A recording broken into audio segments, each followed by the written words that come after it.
Bonjour les amis et bienvenue sur ActuPV, les choses se corsent en Guinée. Alors que le 31 décembre approche, normalement date prévue pour la fin de la transition et du coup l'organisation des élections présidentielles, nous n'avons toujours pas de date d'élection présidentielle, ce qui normalement devrait signer la fin de la transition et le retour d'un pouvoir civil. Nous avons une affaire qui apparaît en Guinée, donc plus de la moitié des partis politiques dissous ou suspendus par le gouvernement de transition. Donc pour cela, j'ai deux articles RFI. Alors vous pouvez trouver d'autres articles locaux. Je me suis permis de prendre RFI parce que cette chaîne elle est consacrée pas que seulement aux Guinéens mais à l'Afrique de l'Ouest, et donc forcément c'est plus facile pour les gens de voir le cycle RFI et de s'intéresser que de voir en fait des informations d'un article local qui vont considérer que ça ne les intéresse pas. Voilà, donc excusez-moi du choix des articles de fois, mais c'est pour aussi faire grandir la chaîne. Voilà, et donc sans plus tarder je commence. La Guinée, la moitié des partis politiques dissous ou suspendus par le gouvernement de transition. Je rajoute transition parce que c'est un gouvernement de transition. La scène politique se réduit de moitié en Guinée-Conakry. Après une campagne de recensement et d'évaluation des partis politiques du pays, le gouvernement a annoncé mardi 29 octobre la dissolution ou la suspension de 50% d'entre eux. 50% des partis.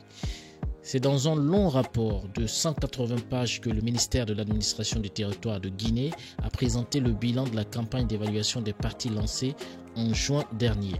Une évaluation que le ministre Ibrahim Khalil Condé justifie comme un assainissement de l'espace politique guinéen. Sur 174 formations évaluées, il y a autant de partis, c'est énorme, 174 formations évaluées. Aucun n'est totalement en règle. Une cinquantaine ont été tout simplement dissoutes. Ça nous reste 124. Et une autre cinquantaine ont été suspendues à cause d'un agrément non valide, d'une absence de compte bancaire ou encore d'une direction trop opaque. Il leur reste 3 mois pour se mettre en règle. Voilà. Donc on va dire sur 174, 100 partis sont concernés, donc 50 dissoutes et puis 50 suspendues. Donc pour 3 mois, donc on attend leur retour pour se mettre en règle. Voilà, et donc je vais pas parler du détail ici, c'est pas très important. Là on nous dit un ultimatum pour les principales formations, parce que c'est les principales formations qui comptent.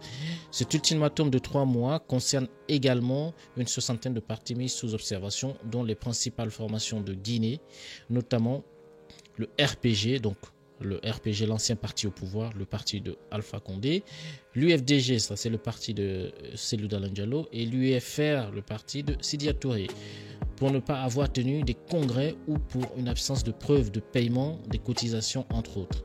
Elles peuvent poursuivre leur activité mais doivent impérativement régulariser leur situation dans les 3 mois, au risque d'être suspendues à leur tour. Voilà, là c'est le cas typique de quelqu'un qui ne respecte pas la loi, donc la propre loi de son pays, mais qui veut imposer la loi aux autres. Alors cela n'inquiète pas particulièrement, donc là c'est le responsable de l'UFDG, cela n'inquiète pas particulièrement l'Union des forces démocratiques de Guinée, explique le responsable de la communication de l'UFDG, Souleymane Souza Konaté. L'évaluation en soi, nous à l'UFDG, nous l'avons toujours dit, c'est l'ordre normal des choses que le ministère de l'administration du territoire et de la décentralisation évalue les entités dont il a la charge. C'est à ce titre que nous sommes prêtés à l'exercice parce que nous l'avons trouvé légitime. Les partis du président déchu Alpha Condé, donc le parti RPG, et de l'opposant Cellou Dalein Diallo et Sidya Touré sont donc sous la menace d'une suspension, alors que les 3 leaders sont toujours en exil. Ah ouais, c'est chaud, hein. La mesure est qualifiée par les opposants au CNRD de subterfuge pour exclure les leaders charismatiques du jeu politique, alors qu'une candidature du président de la transition, Mamadou Doumbia, semble de plus en plus probable. Donc voilà, c'est ce que je disais, on ne respecte pas la loi, mais on veut faire respecter la loi aux autres. Alors, sans plus tarder, je vais passer sur le deuxième article qui parle toujours du sujet parce que là, ensuite, le 31, donc c'est un article publié le 31, une vive réaction des partis politiques concernés par la suspension administrative. Les autorités de Guinée ont annoncé le mardi 29 octobre la dissolution de 53 formations politiques. Les 3 grands partis du pays ont eux été placés sous observation et suspendus. Argument avancé, absence de validité d'agrément ou encore manque de transparence sur la comptabilité. Le timing de cette décision interroge dans le rang de l'UFR et du RPG. En effet, oui. Pourquoi maintenant, à l'approche du 31 décembre? Alors, à l'UFR, l'Union des forces républicaines, de l'ancien Premier ministre Sidi Touré, une question taraude les esprits. Le calendrier de publication de ce rapport à 2 mois de la fin officielle de la transition militaire. Fodé Baldé est le porte-parole de l'UFR. Ce qui semble très ridicule, c'est le fait qu'on mette sous observation des partis politiques qui, depuis le début de cette transition, exigent le retour de l'ordre constitutionnel pendant 3 mois. C'est-à-dire qu'au-delà de la date consacrée avec la CEDEAO le 31 décembre 2024. Est-ce que c'est pas pour justement encore tirer le calendrier jusqu'en 2025 et encore trouver un autre superflu pour étendre le calendrier? Pour Fodé Baldé, les autorités militaires veulent les amener à cautionner un glissement qu'ils jugent inacceptable du calendrier de la transition. Et bien voilà, c'est ça. On veut amener les partis politiques qui ont demandé le retour à l'ordre constitutionnel à contribuer à un glissement du calendrier de la transition. Nous allons nous opposer par tous les moyens légaux. Alors, une diversion peut-être pour le RPG, le parti de l'ancien président Alpha Condé, il s'agit d'une diversion. On devrait plutôt évaluer les 10 points du chronogramme de la transition. En effet, Marc Yombono est ancien ministre et porte-parole du RPG. Le ministère est l'acteur principal pour la mise en œuvre de ce chronogramme de 10 points aujourd'hui.